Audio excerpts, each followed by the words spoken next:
మూడో ప్రపంచ యుద్ధం రష్యా ఉక్రెయిన్ వారు మొదలైనప్పుడు ప్రపంచ దేశాలు భయపెట్టిన అంశం ఇది. ఉక్రెయిన్కు మద్దతుగా నాటో కూటమి రంగంలోకి దిగితే రష్యాకు చైనా మద్దతు ఇస్తే మరో ప్రపంచ యుద్ధం చూడవలసి రావచ్చు అని అంతా భయపడ్డారు. ఇప్పుడు మరోసారి అవే భయాలు అలుముకున్నాయి. రష్యాపై ట్రంప్ చేసిన కామెంట్సే దీనికి కారణం. అసలు ట్రంప్ ఏమన్నారు? క్రెమ్లిన్ కౌంటర్ ఏంటి? రష్యా ఉక్రెయిన్ యుద్ధంపై సంచలన వ్యాఖ్యలు చేశారు అమెరికా అధ్యక్షుడు డొనాల్డ్ ట్రంప్. అవసరమైతే మాస్కో విమానాలను కూల్చేస్తామన్నారు. నాటో దేశాల గగనతల సరిహద్దులను ఉల్లంఘించి రష్యా ఫైటర్ జెట్లు దూసుకురావడంపై ట్రంప్ ఆగ్రహం వ్యక్తం చేశారు. ఐక్యరాజ్య సమితి జనరల్ అసెంబ్లీ సమావేశాల సందర్భంగా ఉక్రెయిన్ అధ్యక్షుడు జెలెన్స్కీతో ఆయన భేటీ అయ్యారు. ఈ క్రమంలో ట్రంప్ వ్యాఖ్యలు హాట్ టాపిక్ గా మారాయి.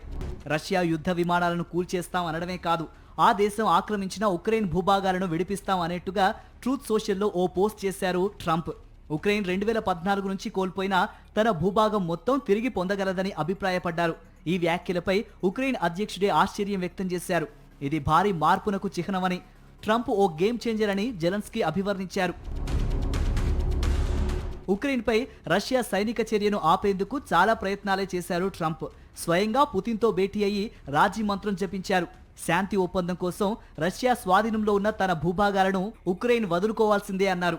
ఇందుకోసం కీవ్పై ఒత్తిడి తెచ్చేందుకు వెనకాడలేదు. కానీ యుద్ధం ఆగలేదు. తన డిమాండ్ల విషయంలో పుతిన్ అసలు వెనక్కి తగ్గకపోవడంతో పరస్పర దాడులు కొనసాగుతూనే ఉన్నాయి.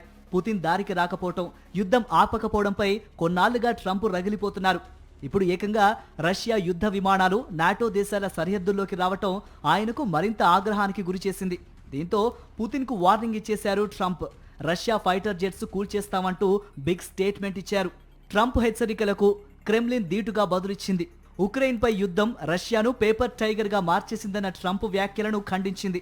మాస్కో పేపర్ టైగర్ కాదంటూ ఎదురొస్తే ఎవరికైనా గట్టిగా బుద్ధి చెబుతామనేలా స్ట్రాంగ్ కౌంటర్ ఇచ్చింది. అమెరికా రష్యా పోటాపోటీ ప్రకటనలు రష్యా ఉక్రెయిన్ పోరులో కీలక మలుపుగా విదేశాంగ విశ్లేషకులు పేర్కొంటున్నారు. ఉద్రిక్తతలు మరింతగా పెరిగితే కీవ్కు అండగా నాటో కూటమి యుద్ధంలోకి దిగుతుందా అనే ఆందోళనలు వ్యక్తమవుతున్నాయి.